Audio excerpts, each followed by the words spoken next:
Robertson. Jack and Jill by Louisa May Alcott. Chapter 8. Mary and Molly. Now let us see how the other missionaries got on with their tasks. Farmer Grant was a thrifty, well-to-do man, anxious to give his children greater advantages than he had enjoyed, and to improve the fine place of which he was justly proud.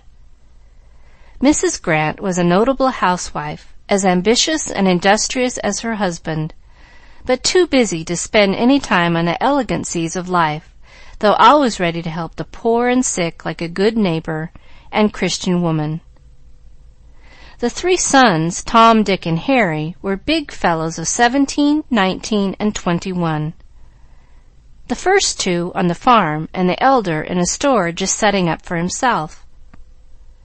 Kind-hearted but rough-mannered youths who loved Mary very much, but teased her sadly about her fine lady airs, as they called her dainty ways and love of beauty. Mary was a thoughtful girl, full of innocent fancies, refined tastes, and romantic dreams, in which no one sympathized at home, though she was the pet of the family.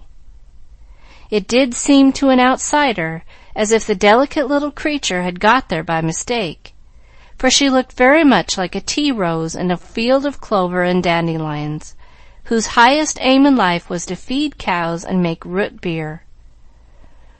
When the girls talked over the new society, it pleased Mary very much, and she decided not only to try and love work better, but to convert her family to a liking for pretty things, as she called her own more cultivated tastes. "I will begin at once, and show them I don't mean to shirk my duty, though I do want to be nice," thought she, as she sat at supper one night and looked about her, planning her first move. Not a very cheerful prospect for a lover of the beautiful, certainly, for the big kitchen, though as neat as wax, had nothing lovely in it, except a red geranium blooming at the window.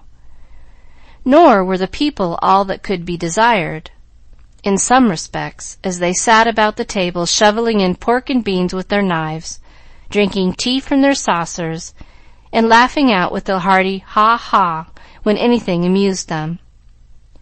Yet the boys were handsome, strong specimens, the farmer a hale, benevolent-looking man, the housewife a pleasant, sharp-eyed matron, who seemed to find comfort in looking often at the bright face at her elbow, with the broad forehead, clear eyes, sweet mouth, and quiet voice that came like music in among the loud masculine ones, or the quick, nervous tones of a woman always in a hurry. Mary's face was so thoughtful that evening that her father observed it, for, when at home, he watched her as one watches a kitten, glad to see anything so pretty, young, and happy at its play. "Little daughter has got something on her mind, I mistrust. Come and tell father all about it," he said, with a sounding slap on his broad knee, as he turned his chair from the table to the ugly stove, where 3 pairs of wet boots steamed underneath, and a great kettle of cider apple sauce simmered above. "When I've helped clear up, I'll come and talk. Now, Mother, you sit down and rest." "Roxy and I can do everything," answered Mary, patting the old rocking-chair so invitingly that the tired woman could not resist, especially as watching the kettle gave her an excuse for obeying. "Well, I don't care if I do, for I've been on my feet since 5 o'clock. Be sure you cover things up and shut the buttery door, and put the cat down cellar, and sift your meal. I'll see to the buckwheats last thing before I go to bed." Mrs. Grant subsided with her knitting, for her hands were never idle. Tom tilted his chair back against the wall and picked his teeth with his penknife. Dick got out a little pot of grease to make the boots watertight, and Harry sat down at the small table to look over his accounts with an important air, for everyone occupied this room, and the work was done in the out kitchen behind. Mary hated clearing up, but dutifully did every distasteful task, and kept her eye on careless Roxy till all was in order. Then she gladly went to perch on her father's knee, seeing in all the faces about her the silent welcome they always wore for the little one. "Yes, I do want something, but I know you will say it is silly," she began, as her father pinched her blooming cheek, with the wish that his peaches would ever look half as well. "Shouldn't wonder if it was a doll now," and Mr. Grant stroked her head with an indulgent smile, as if she were about 6 instead of 15. "Why, Father, you know I don't. I haven't played with dollies for years and years. No, I want to fix up my room pretty, like Jill's. I'll do it all myself, and only want a few things, for I don't expect it to look as nice as hers." Indignation gave Mary courage to state her wishes boldly, though she knew the boys would laugh. They did, and her mother said in a tone of surprise, "Why, child, what more can you want? I'm sure your room is always as neat as a new pin, thanks to your bringing up. And I told you to have a fire there whenever you wanted to.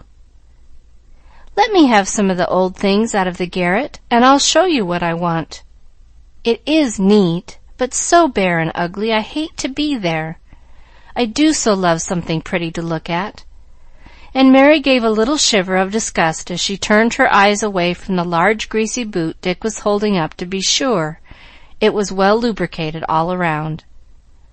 "So do I, and that's a fact. I couldn't get on without my pretty girl here, anyway.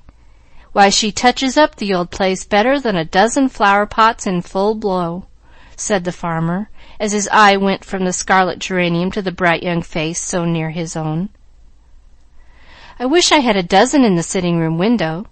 Mother says they are not tidy, but I'd keep them neat, and I know you'd like it," broke in Mary, glad of the chance to get one of the long-desired wishes of her heart fulfilled. "I'll fetch you some next time I go over to Ballard's. Tell me what you want, and we'll have a posy bed somewhere round. See if we don't," said her father, dimly understanding what she wanted. "Now, if Mother says I may fix my room, I shall be satisfied, and I'll do my chores without a bit of fuss to show how grateful I am," said the girl, thanking her father with a kiss and smiling at her mother so wistfully that the good woman could not refuse. "You may have anything you like out of the blue chest.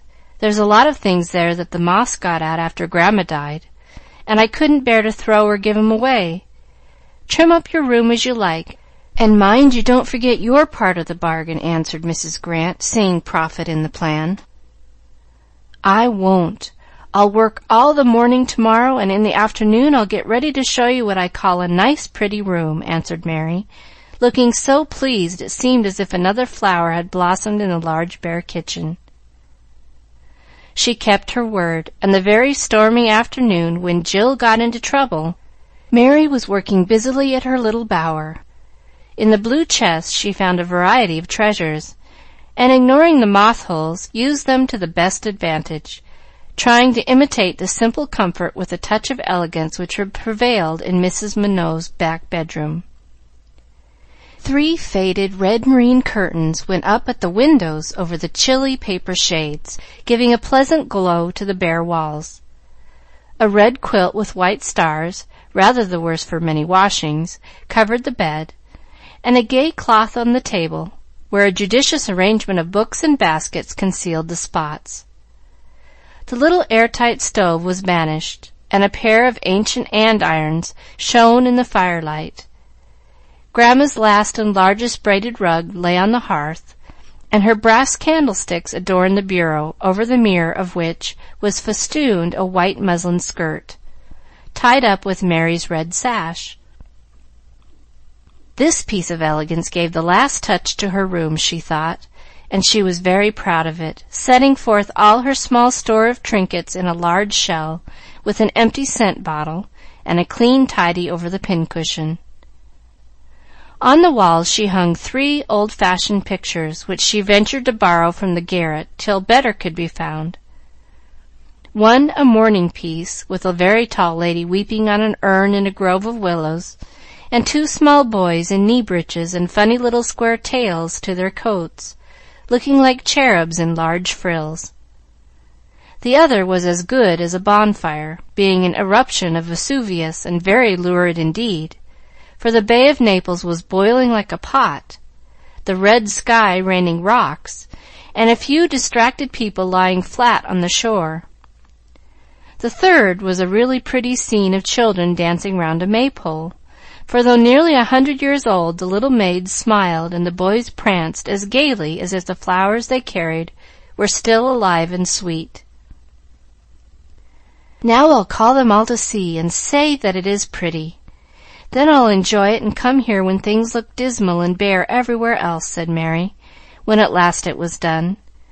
She had worked all the afternoon, and only finished at supper time, so the candles had to be lighted that the toilette might look its best, and impress the beholders with an idea of true elegance. Unfortunately, the fire smoked a little, and a window was set ajar to clear the room.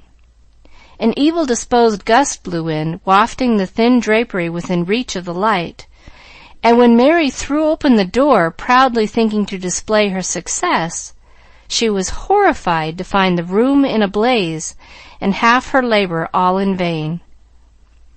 The conflagration was over in a minute, however, for the boys tore down the muslin and stamped out the fire with much laughter, while Mrs. Grant bewailed the damage to her carpet, and poor Mary took refuge in her father's arms, refusing to be comforted in spite of his kind commendation of Grandma's fixins.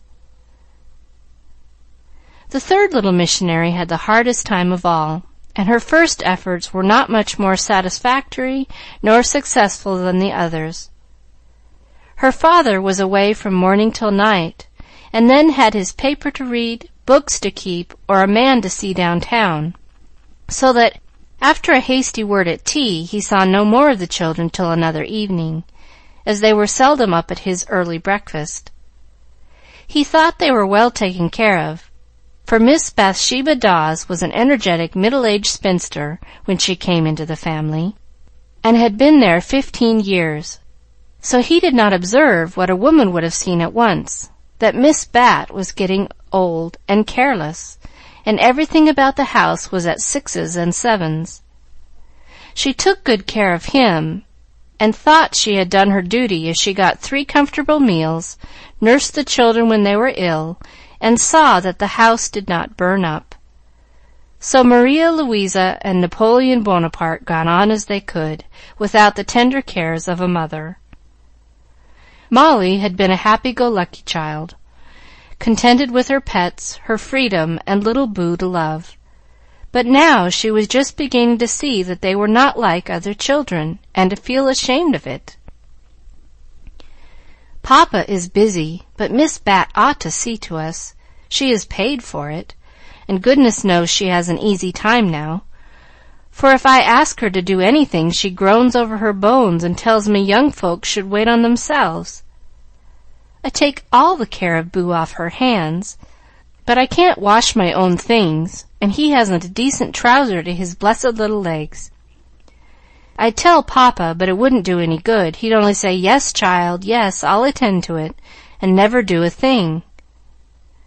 This used to be Molly's lament, when some especially trying event occurred, and if the girls were not there to condole with her, she would retire to the shed chamber, call her 9 cats about her, and sitting in the old bushel basket, pull her hair about her ears and scold all alone.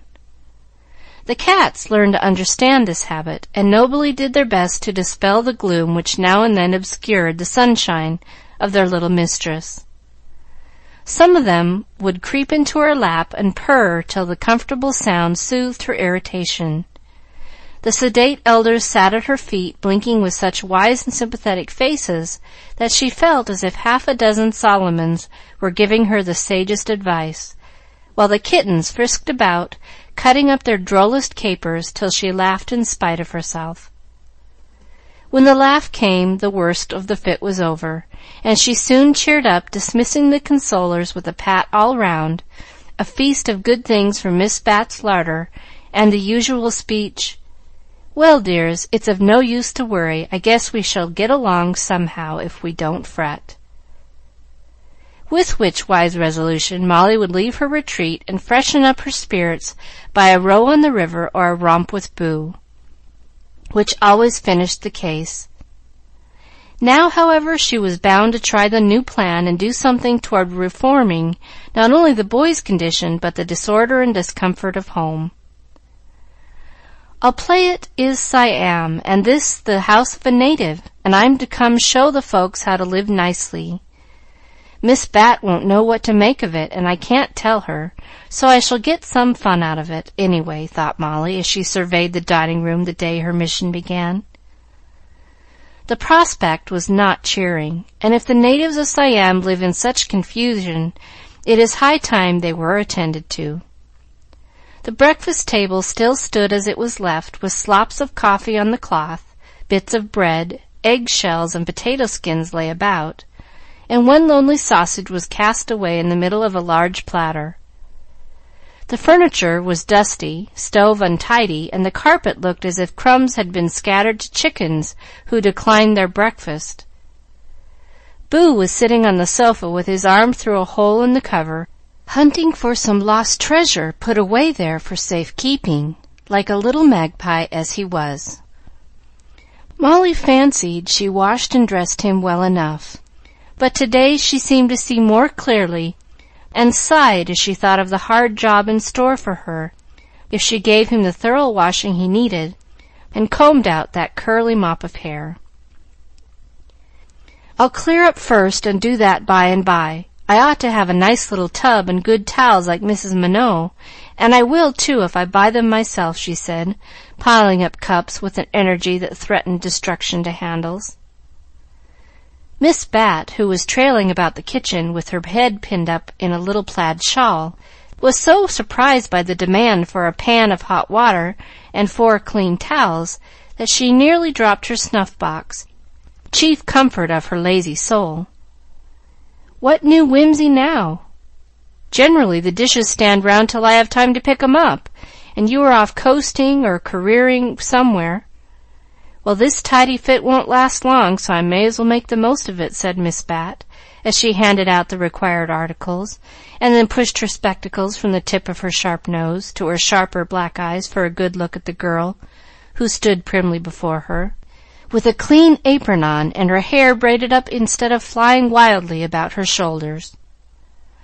"Oomph!" was all the comment that Miss Bat made on this unusual neatness, and she went on scraping her saucepans while Molly returned to her work, very well pleased with the effect of her first step, for she felt that the bewilderment of Miss Bat would be a constant inspiration to fresh efforts. An hour of hard work produced an agreeable change in the abode of the native, for the table was cleared, room swept and dusted, fire brightened, and the holes in the sofa covering were pinned up till time could be found to mend them. To be sure, rolls of lint lay in corners, smears of ashes were on the stove hearth, and dust still lurked on chair rounds and table legs. But too much must not be expected of a new convert, so the young missionary sat down to rest, well pleased and ready for another attempt as soon as she could decide in which direction it should be made. She quailed before Boo as she looked at the unconscious innocent peacefully playing with the spotted dog, now bereft of his tail, and the lone sausage with which he was attempting to feed the hungry animal, whose red mouth always gaped for more. "It will be an awful job, and he is so happy I won't plague him yet. Guess I'll go and put my room to rights first, and pick up some clean clothes to put on him, if he is alive after I get through with him," thought Molly, foreseeing a stormy passage for the boy, who hated a bath as much as some people hate a trip across the Atlantic. Up she went, and finding the fire out, felt discouraged, thought she would rest a little more, so retired under the blankets to read one of the Christmas books. The dinner bell rang while she was still wandering happily in Nellie's silver mine, and she ran down to find that Boo had laid out a railroad all across her neat room, using bits of coal for sleepers and books for rails, over which he was dragging the yellow sled laden with a dismayed kitten, the tailless dog, and the remains of the sausage, evidently on its way to the tomb, for Boo took bites at it now and then, no other lunch being offered him. "Oh, dear, "Why can't boys play without making such a mess?" sighed Molly, picking up the feathers from the duster from which Boo had been trying to make a cocky-doo of the hapless dog.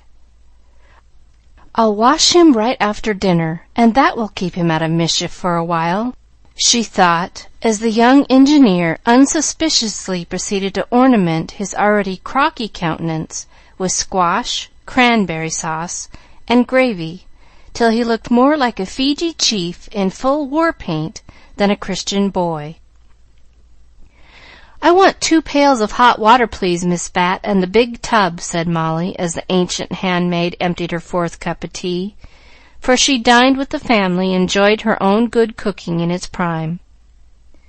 "What are you going to wash now?" "Boo. I'm sure he needs it enough," and Molly could not help laughing as the victim added to his brilliant appearance by smearing the colors all together with a rub of 2 grimy hands, making a fine Turner of himself. "Now, Maria Louise Bemis, you ain't going to cut up no capers with that child. The idea of a hot bath in the middle of the day, and him full of dinner, and croupy into the bargain. Wet a corner of a towel at the kettle spout and polish him off if you like, but you won't risk his life in no bathtubs this cold day." Miss Bat's word was law in some things, so Molly had to submit, and took Boo away, saying loftily as she left the room, "I shall ask father and do it tonight, for I will not have my brother look like a pig." "My patience, how the Siamese do leave their things round!" she exclaimed as she surveyed her room after making up the fire and polishing off Boo. "I'll put things in order and then mend up my rags, if I can find my thimble. Now let me see." And she went to exploring her closet, bureau, and table, finding such disorder everywhere that her courage nearly gave out. She had clothes enough, but all needed care. Even her best dress had 2 buttons off, and her Sunday hat but 1 string. Shoes, skirts, books, and toys lay about, and her drawers were a perfect chaos of soiled ruffles, odd gloves, old ribbons, boot lacings, and bits of paper. "Oh, my heart, what a muddle! Mrs. Minot wouldn't think much of me if she could see that," said Molly, recalling how that lady once said she could judge a good deal of a little girl's character and habits by a peep at her top drawer, and went on, with great success, to guess how each of the schoolmates kept her drawers. "Come, missionary, clear up, and don't let me find such a glory hole again, or I'll report you to the society," said Molly, tipping the whole drawerful out upon the bed, and beguiling the tiresome job by keeping up the new play. Twilight came before it was done, and a great pile of things loomed up on her table, with no visible means of repair, for Molly's work-basket was full of nuts, and her thimble down a hole in the shed floor, where the cats had dropped it in their play. "I'll ask Bat for hooks and tape, and Papa for some money to buy scissors and things, for I don't know where mine are. Glad I can't do any more now. Being neat is such hard work." And Molly threw herself down on the rug beside the old wooden cradle in which Boo was blissfully rocking, with a cargo of toys aboard.